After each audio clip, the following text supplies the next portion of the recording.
Dito nga kami duman magkaibigan sa napakadelikadong kalsada. Galing kami ng Taif niyan, pabalik ng Jeddah. Isa ito sa lagi mong madadaanan pag gusto mong mabilis na biyahe papuntang Taif or papuntang Jeddah. Pagdating nga ng Jeddah magkaibigan, wala kaming day off niyan. Diretso pagod talaga.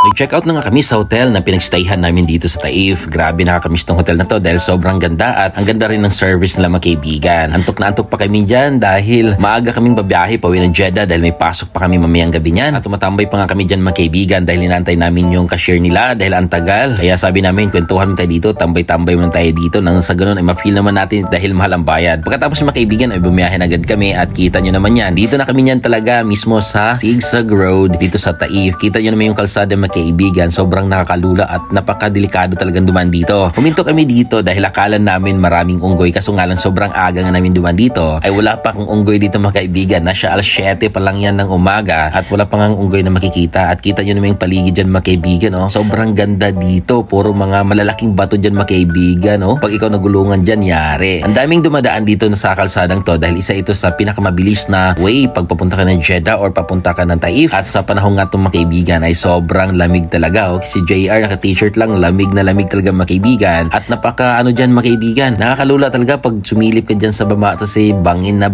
talaga yan. At nakamiss nga tong lugar na to dahil sa lamig niya. Napaka-peaceful dito. At sinaway nga kami dito ng police dahil bawal daw dito mag-park dahil nga delikado dito. Pero sinulit namin mga kaibigan magkaroon ng picture dyan at kita nyo naman yan. Oh. Grabe, napaka-ignorante namin dyan. Kita nyo, bangin yan mga kaibigan. O, diba? Nakakatakot. Sabi nyo, tara na, baka madali pa tayo dito ng police, baka pagmultahin pa tayo dito. At ayun nga, bumiyahe na kami mga kaibigan. Dito na kami dadaan sa mismong napakadelikadong kalsada at kita nyo niyan mga kaibigan. Oh. Hindi ko alam kung paano to ginawa ng mga gumagawa dito. Grabe yung technology talaga. Pagdating sa ginto, oh, itong bridge na to, oh, kita nyo naman yan. Grabe, nakakalula mga kaibigan pag sumilap ka dyan. As ayun, meron ding cable car dyan na makikita. Yan, mula galing dyan sa hotel hanggang pababa nito mga kaibigan nitong Zigzag Road na to. Doon yung ending ng cable cars mga kabayan natin na gustong pumunta dito sa Taif. At fast forward nga mga kaibigan, kinagabihan yan, diretso kami pasok. Walang day off yun mga kaibigan dahil dito mismo sa Jarir, nare-renovate yung center point dito. Ito yung center point na malapit sa Jeddah Consulate natin. Dito nga sa Jeddah. Ayun, papasok na kami niyan sa trabaho. Grabe, sobrang daming trabahante dito ngayon mga kaibigan. Mga contractor, mga kapwa namin VM dahil buong tindahan na to ay na-renovate talaga. Pinaganda talaga mga kaibigan dahil buong center point ngayon, pinapaganda talaga nila kasi nga nagsigandahan na rin ang mga bawat malls ngayon at bawat mga brand ngayon ay pinapaganda na rin talaga yung mga tindahan nila. Kaya yun, hindi pa patalo yung center point at nag-upgrade din talaga mga kaibigan. At ayun nga, bago kami mag-start ay meron kaming kaunting briefing o meeting dahil marami talagang gawain to, marami talagang bungkalin to mga kaibigan. Yan nga pala yung mga katrabaho ko na puro mga visual merchandisers sa mga magtatanong. Yun nga yung trabaho namin mga kaibigan. At pagod na pagod pa kami yan galing sa biyahe galing Taif. At yung ibang concept naman, no, sila Gemma, shoutout kay Gemma, nagpapa-shoutout siya. Ayun siya, sabi upload ko daw yun.